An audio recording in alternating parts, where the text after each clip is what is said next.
Good morning and welcome to the Laws of Life webcast network. I'm Blanca, and today's show is the Laws of Business Breakthroughs, hosted by business expert Bamal Shah. How are you, Bamal? Great. Awesome. Thank you very much for having me here. I'm so Uh, excited about today's topic. it is my pleasure. And as I always say every Monday, this is the way to start the week to get us fired up about our business and bring your questions. Let's get a spicy conversation going. Let's get the brain cells fired up and energized. So what are you teaching us today, Bamal? So, I'm going to ask you a quick quiz question. What is one word that has taken up more lives than anything else you can think of combined? I don't know. You tell me, boss. Hurry. That is one word. When we hurry, think about when you're driving, when you hurry, when you're making decisions, when you hurry, when you're in business, you hurry. When you hurry, you're creating stress for yourself.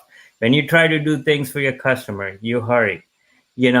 Things every single place. When we try to rush because we have so many things in our plate and we want to just get things done or move, um, we actually create chaos in our lives. We actually create problems. We actually hurt ourselves. We actually create mental stress, which could lead to so many things. And stress, there's so many reasons for stress. And when you take a step back and understand, so hurry does not help. You need to take step by step approach, and less is more. Less is more. That's That's true. I think we almost need seasons to plan, seasons to execute, and not always be executing. Do you agree with that statement? So here's the thing about executing. You do need to execute, but you need to have a long-term goal, and you need to have, what is my main long-term goal? And everything that you do for the day, you need to at least, even our brain works very rapid. We're very smart, and if we think about what we want to do, think about how what I'm doing right now connects to my 25-year vision, my 5-year moonshot, my 3-year goal, my 1-year goal. What am I doing right now that is taking me to that step? Okay, now sometimes, many a times, you have to do the grinding work, and you have to do it because you may be the only one that is able to do it at that moment. But at that same time, you want to ask, in the long term, should I be doing this? If not, then I need to be making decisions of who I need to bring in. Do I really need to hire somebody? There's so many resources available, and even due to COVID-19, there's so many people working from home remotely that you can take advantage of. Even though COVID-19 happened, and we have so many things that, yeah, we are really things that make us feel that, okay, our health is at stake, our life is at stake, things that, work is at stake, businesses are shutting down. But at the same time, there's some good things that it has taught us, that, okay, you know do we really need to go meet in person? We can do it via Zoom.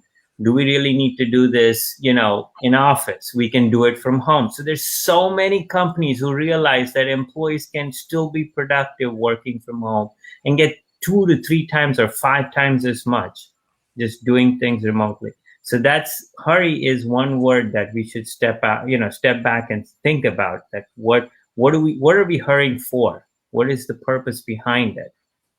That's and then I connected to Navy SEALs. The reason they're so successful, they have a motto: slow as steady, steady as fast. So how they go fast, your ultimate objective of hurrying is to go fast. So you should actually go slow to go fast. So when you understand, what are the exact steps you need to take, and you go very slow in each step, so you become steady and you understand, and you make it a habit that, okay, this is how it works, and you blend it into your routine, and then you can go rapid and fast. Does that make sense? Oh, it makes perfect sense. I think what I really, when you say that, it just makes me realize we have to slow down, examine what we're doing procedurally, process wise, Yeah. and then we can execute. But Right. without the foundational plan in place, you're treading on thin ice. You need a solid foundation, otherwise you could crash. Right. Absolutely. And since we were born, we were asking our parents the question why, right? Maybe your children or your teenagers, you've heard this question from your children so many times, right? Why? But we don't ask that question to ourselves many a times. And we should be asking the question. Yeah, you're right. Why? Why? Well, let me ask you a question. A lot of people's why is they enjoy doing it. They say that it's their passion. But I think that's where we have to always be careful that our passion is our business. Sometimes they're not always the same thing. So people do it and they do it and they do it, but they're not earning any income doing it. And the question is, why? Why? Right.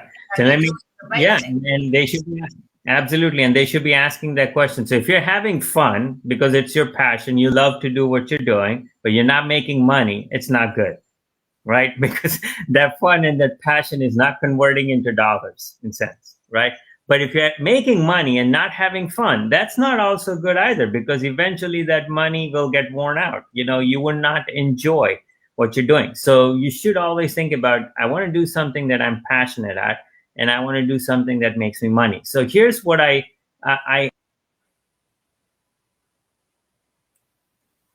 Uh-oh. Looks like we have a little technical difficulty here. We'll wait for Bimal to come back in a minute. But I'd love to see all of you engaging and being part of the conversation. You back, Bimal? Yes, I am here. I've been here. All right. So the question on our minds today is hurry. What are you hurrying right now? Tell us where you are in your business. And I love this saying, slow is steady, steady is fast. And that we have to go slow to go fast. Is this a question of writing every thought down? How do we go slow? What is your preferred process as a business? I have created a tool called Process Innovator, and what that does, it breaks it down into every step into tiny little elements and micro elements, and helps you go slow and steady and understand why we're doing this step. And earlier you asked about passion and making money. So this is where you can connect each step to your passion and do everything with passion, and you understand your skill sets. Ultimately, your craft is what makes you money. Learn about your craft, learn about what you're really good at. And that's the skill set that will translate into dollars. So to learn your craft, to learn your skill set, you first have to do everything with passion. Okay, you have to do and understand where you excel. And once you do that, you'll be able to convert that into dollars, and you'll be able to use that tool. So if they scan the QR code, they'll be able to get that tool and be able to take the next steps and go slow and steady on each step. And then once you do that, you break it down into 3 different buckets. Like a very simple strategy: things that you need to stop, things that you need to start, things that you need to scale. What do I need to stop doing? And that's the number one thing. You need to eliminate first before you add. Multiplication happens by subtraction, not by addition. By addition, we just add overwhelm and stress. You keep on adding, you're overfilled and you're overwhelmed. That's true. That's true. And this is such good advice. And anybody in the audience has a question about today's topic, feel free to ask a question and win a book with Bimal. Take a picture of the QR code. I'll also put the link tree on the screen. And Bimal has a host of business tools, one called the Process Innovator. So tell us a little bit more about the Process Innovator. So the Process Innovator, considered like a fist, okay? You have power in your fist, right? When you put your fingers like that and punch. So a Process Innovator breaks that step into 5 key elements, okay? And those 5 elements are like, what is the end result I'm looking from each step, okay?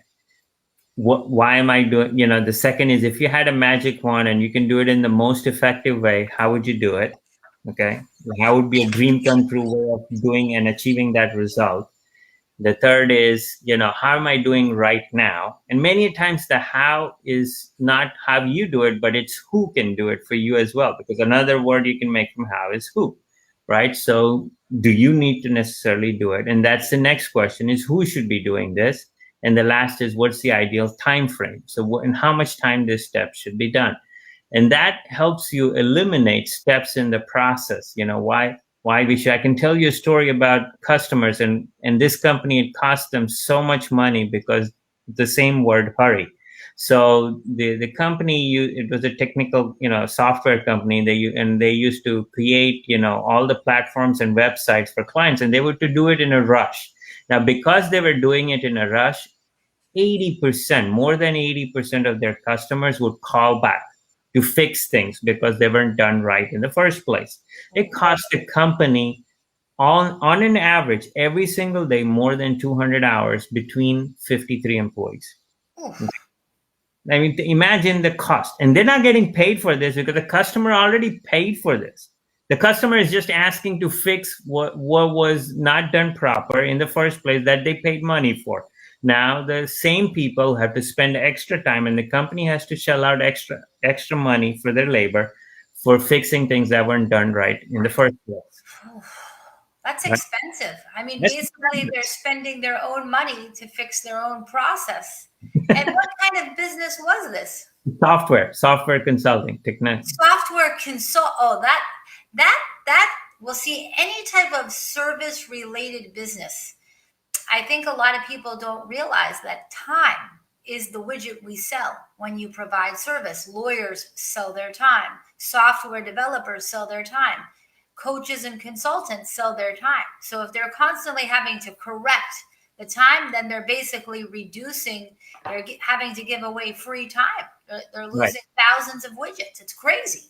Right. So what we did is we created a complete, process using the process innovator. We created a checklist, and we had signature requirements, and no job would pass until all of these checkpoints were tested. Wow. No job would pass. Right. And did they have a separate person doing a compliance check? Yes. Interesting. So and it would not go to the customer until it had been tested and and this was your client? This was a client that you yes. handled? Yeah. So this is how, going slow, like what are we doing here, and taking the time. Sometimes if and think about this, if you want to make a leap, if you want to make a jump, you can't jump standing up, right? How far can you jump? You have to run back 20 feet or run up to the point so you can jump forward or jump high. Now, if you want to jump high, you need a stick, you need a leverage. So you can jump tall and you can jump.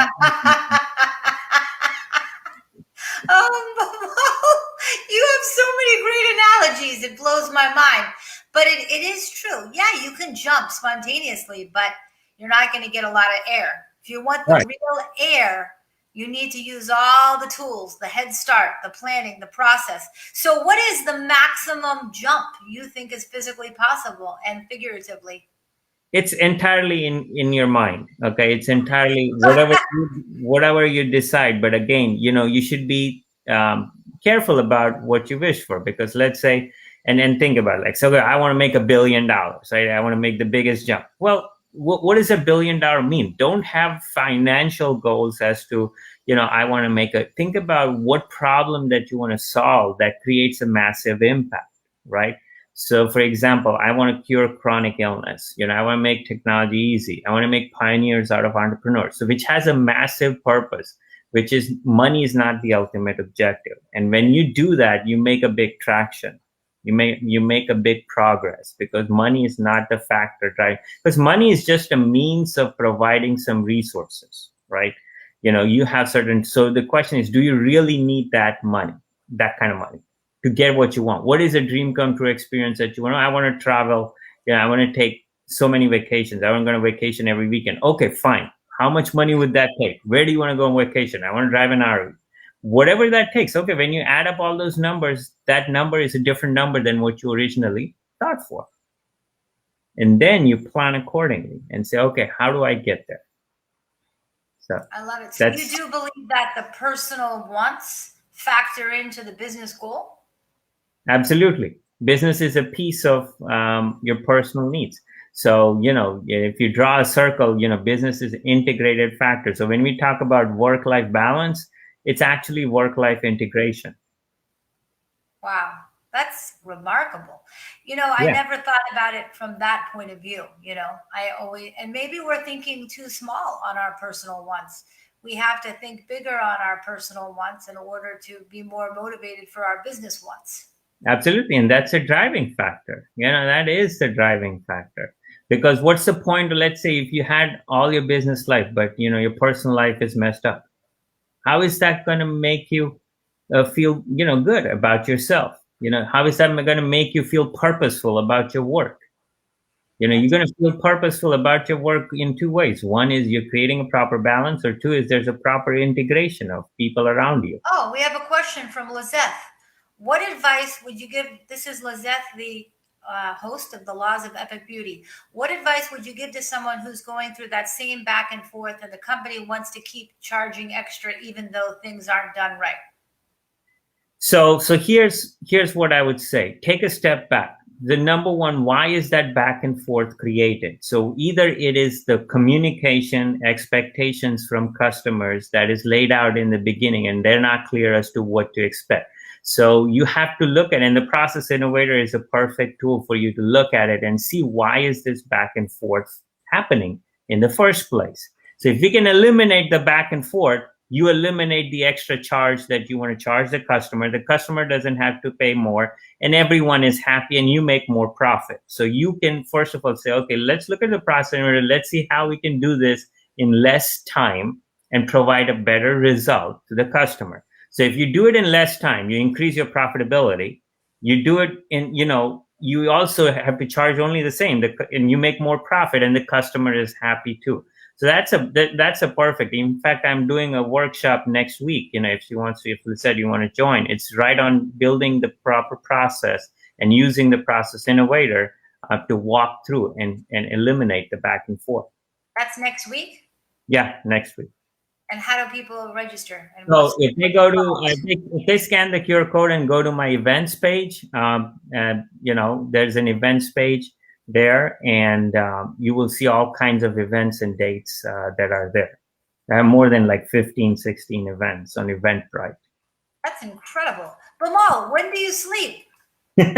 Hey, 9 p.m. I belong to the 9 p.m. club. So when you belong to the 9 p.m. club, you belong to the 5 a.m. club, right?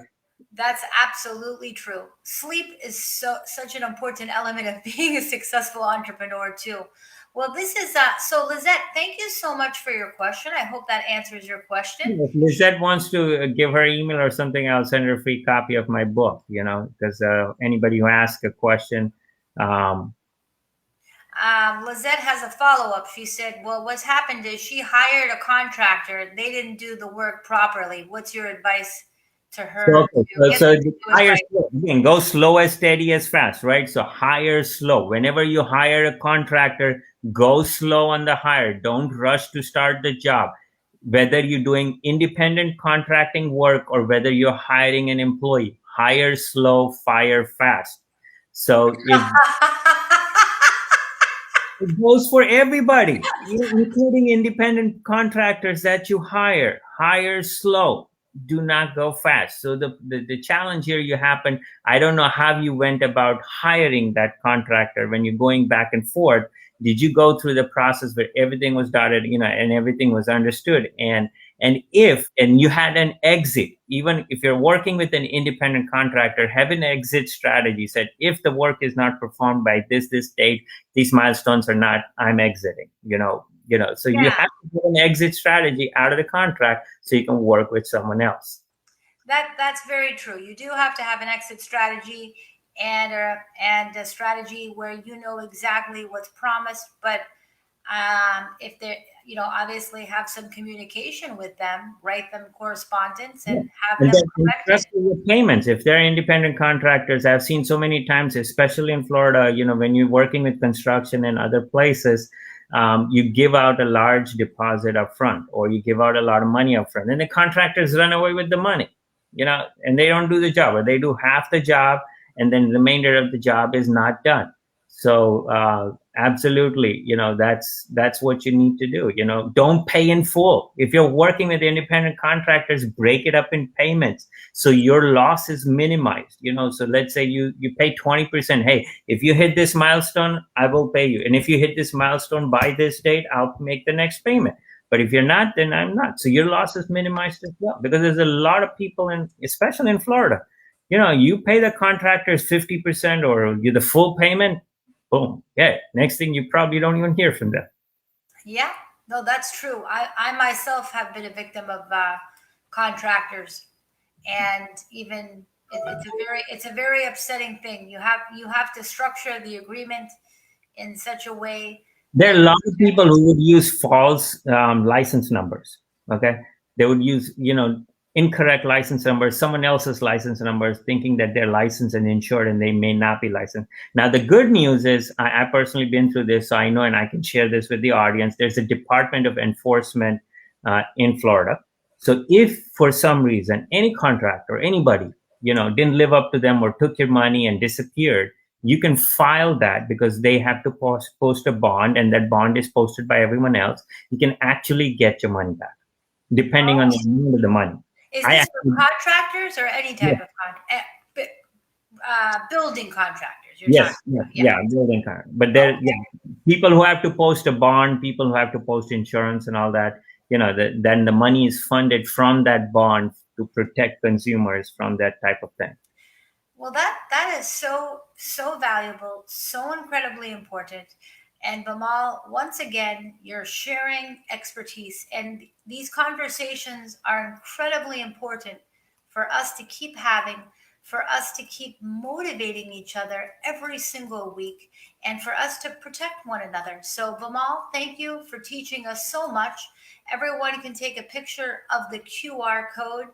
I've also placed Bimal's link tree on the screen, so you can just go to your browser and click linktr.ee/the1year breakthrough, or take a picture of Bimal's QR code. And he's got over 40 links. You can register for his process class. I'll be taking it, that's for sure. Bimal's helping me as my business coach. And I'm a person that has 26 years of business experience, but nobody got to the Olympics without a coach, as Coach Rochelle Schwartz says. We all need a coach. So find a coach today. I highly recommend Bimal. It's a great way to start the race slow and make sure you can make the jump of your dream. We talk about the topic today, and imagine the question that we got was about going slow, because she hurried in. Lizette maybe hurried in hiring the contractor. So it's a live example of why you need to go slow. When you go slow, you go fast. That is exactly right. And I have to tell you, I want to thank you, Lizette, for your question. I will do an email introduction to Bimal. Bimal, if you could be kind enough to send one of your books to Lizette for being engaged in the conversation today. And maybe you can send her some information about your course. Yeah, I'll send her the information about the event on the Process Innovator as well. Absolutely. Amazing. And Lizette, you both should come to networking tomorrow, so you and Bimal can network with each other. I know you have a client on Tuesday, so it's a large company. I'll try to make it if I can, definitely. All right, everyone. Remember networking tomorrow at 11, and remember all this wise advice from Bimal Shah, the host of The Laws of Business Breakthrough. Have a beautiful day, everyone, and stay productive, efficient, and successful. We'll see you next Monday. Thank you. Thank you, Monica. Thank you very much. So much. Bye-bye.